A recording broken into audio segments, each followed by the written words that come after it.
बढ़ रहे हैं, हम सही दिशा में आगे बढ़ रहे हैं। ये लगातार मिलना, चर्चा करना जरूरी भी है, क्योंकि जैसे जैसे कोरोना महामारी को समय बीत रहा है, नई नई परिस्थितियां भी पैदा हो रही हैं। अस्पतालों पर दबाव, हमारे स्वास्थ्य कर्मियों पर दबाव, रोजमर्रा के काम में निरंतरता का न आना पाना, ये हर दिन एक नई चुनौती लेकर आते हैं। मुझे संतोष है कि हर राज्य अपने अपने स्तर पर महामारी के खिलाफ लड़ाई लड़ रहा है, और चाहे केंद्र सरकार हो चाहे राज्य सरकार हो, हम अनुभव कर रहे हैं कि हम लगातार एक टीम बनकर के काम कर पा रहे हैं। और यही टीम स्पिरिट जो है, वो एक परिणाम लाने में हम सफल हुए हैं। इतने बड़े संकट को जिस प्रकार से हमने मुकाबला किया है, उसमें सबका साथ मिलकर के काम करना, ये बहुत बड़ी बात है। सभी माननीय मुख्यमंत्री जी, आज 80% एक्टिव केसेस हम जो आज मिले हैं, इन 10 राज्यों में है। और इसलिए कोरोना के खिलाफ लड़ाई में इन सभी राज्यों की भूमिका बहुत बड़ी हो जाती है। आज देश में एक्टिव केसेस 6 लाख से ज्यादा हो चुके हैं, जिनमें से ज्यादातर मामले हमारे इन 10 राज्यों में ही है। इसलिए ये आवश्यकता लगी कि इन 10 राज्यों के एक साथ बैठ करके हम समीक्षा करें, चर्चा करें, और उनकी जो बेस्ट प्रैक्टिसेस है, उन्होंने किस किस प्रकार के नए इनिशिएटिव लिए हैं, वे सबके ध्यान में आए। क्योंकि हर कोई अपने अपने तरीके से प्रयास कर ही रहा है, और आज की इस चर्चा से हमें एक दूसरे के अनुभवों से काफी कुछ सीखने को, समझने को मिला है। कहीं न कहीं ये एक भाव आज निकल कर आया है कि अगर हम मिलकर अपने इन 10 राज्यों में कोरोना को हरा देते हैं, तो देश भी जीत जाएगा। साथियों, टेस्टिंग की संख्या बढ़कर हर दिन 7 लाख तक पहुंच चुकी है, और लगातार बढ़ भी रही है। इससे संक्रमण को पहचानने और रोकने में जो मदद मिल रही है, आज हम उसके परिणाम देख रहे हैं। हमारे यहां एवरेज फर्टिलिटी रेट पहले भी दुनिया के मुकाबले काफी कम था। संतोष की बात है कि ये लगातार और कम हो रहा है। एक्टिव केसेस का प्रतिशत कम हुआ है। रिकवरी रेट लगातार बढ़ता जा रहा है, सुधरता जा रहा है। तो इसका अर्थ यह है कि हमारे प्रयास कारगर सिद्ध हो रहे हैं। सबसे अहम बात यह है कि इससे लोगों के बीच भी एक भरोसा बढ़ा है, आत्मविश्वास बढ़ा है, और डर का माहौल भी कुछ कम हुआ है। और जैसे जैसे हम टेस्टिंग को बढ़ाते जाएंगे, हमारी ये सफलता आगे और भी बड़ी होगी, और एक संतोष का भाव हमको अनुभव होगा। हमने मृत्यु दर को 1% से भी नीचे लाने का जो लक्ष्य रखा है, इसे भी अगर हम थोड़ा और प्रयास करें, बड़े फोकस में प्रयास करें, तो वो लक्ष्य भी हम हासिल कर सकते हैं। अब आगे हमें क्या करना है, कैसे बढ़ना है, इसे लेकर भी काफी स्पष्टता हमारे बीच में भी उभर करके आई और एक प्रकार से ग्रास रूट लेवल तक सब लोगों के दिमाग में पहुंच गया है। भाई क्या करना है, कैसे करना है, कब करना है, बात हिंदुस्तान के एक नागरिक तक हम पहुंचा पाए हैं। अब देखिए, जिन राज्यों में टेस्टिंग रेट कम है और जहां पॉजिटिव रेट ज्यादा है, वहां टेस्टिंग बढ़ाने की जरूरत सामने आई है।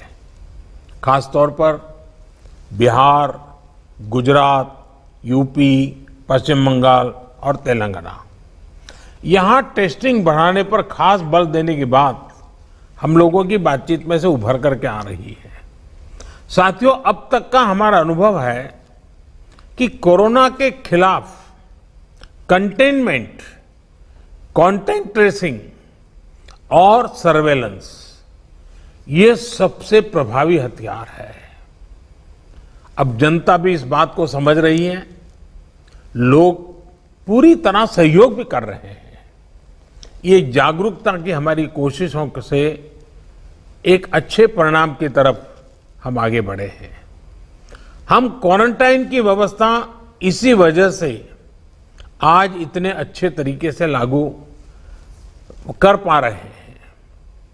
एक्सपर्ट्स अब ये कह रहे हैं कि अगर हम शुरुआत के 72 घंटे में ही केसेस की पहचान कर ले तो ये संक्रमण काफी हद तक धीमा हो जाता है। और इसलिए मेरा सबसे आग्रह है कि जैसे हाथ धोने की बात हो, 2 गज की दूरी की बात हो, मास्क की बात हो, कहीं पर न थूकने का आग्रह हो, इन सब के साथ अब सरकारों में और सरकारी व्यवस्थाओं में भी और कोरोना वॉरियर के बीच भी और जनता में भी एक नया मंत्र हमें बराबर पहुंचाना पड़ेगा, और वो है 72 घंटे में जिसको भी हुआ है उसके आसपास के सबको उसका टेस्टिंग हो जाना चाहिए, उनका ट्रेसिंग होना चाहिए, उनके लिए जो आवश्यक है वो व्यवस्था होनी चाहिए। अगर ये 72 घंटे वाली फॉर्मूला पर हम बल देते हैं तो आप मानिए कि बाकी जो जो चीजें हैं उसके साथ अब इसको जोड़ देना है कि 72 घंटे के भीतर भीतर इन सारे कामों को कर लेना है। आज टेस्टिंग नेटवर्क के अलावा आरोग्य सेतु ऐप भी हमारे पास है। आरोग्य सेतु की मदद से अगर हमारी एक टीम रेगुलरली उसका एनालिसिस करे तो बहुत आसानी से किस एरिया से शिकायत आ रही है हम पहुंच सकते हैं। हमने देखा कि हरियाणा के कुछ जिले, उत्तर प्रदेश के कुछ जिले और दिल्ली, एक ऐसा कालखंड आया कि बड़ी चिंता का विषय बन गया। सरकार ने भी दिल्ली में ऐसी घोषणा की कि लग रहा था कि बड़ा संकट पैदा होगा।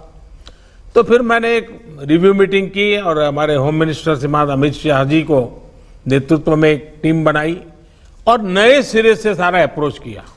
उन 5 जिलों में भी और शहर में भी, दिल्ली में बहुत बड़ी मात्रा में हम जो चाहते हो परिणाम ला पाए।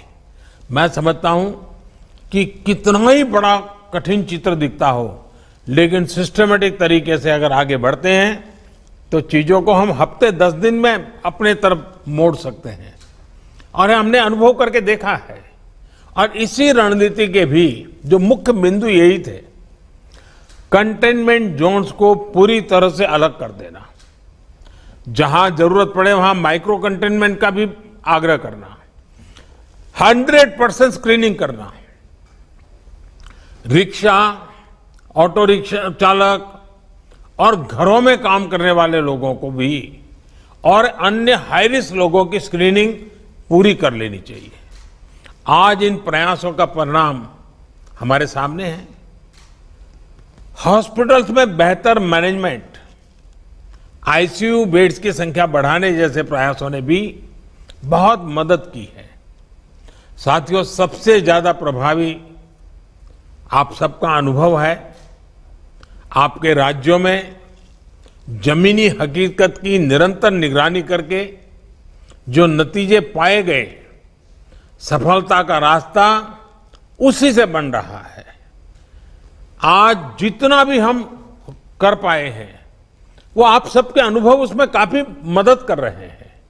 मुझे विश्वास है कि आपके इस अनुभव की ताकत से देश ये लड़ाई पूरी तरह से जीतेगा और एक नई शुरुआत होगी।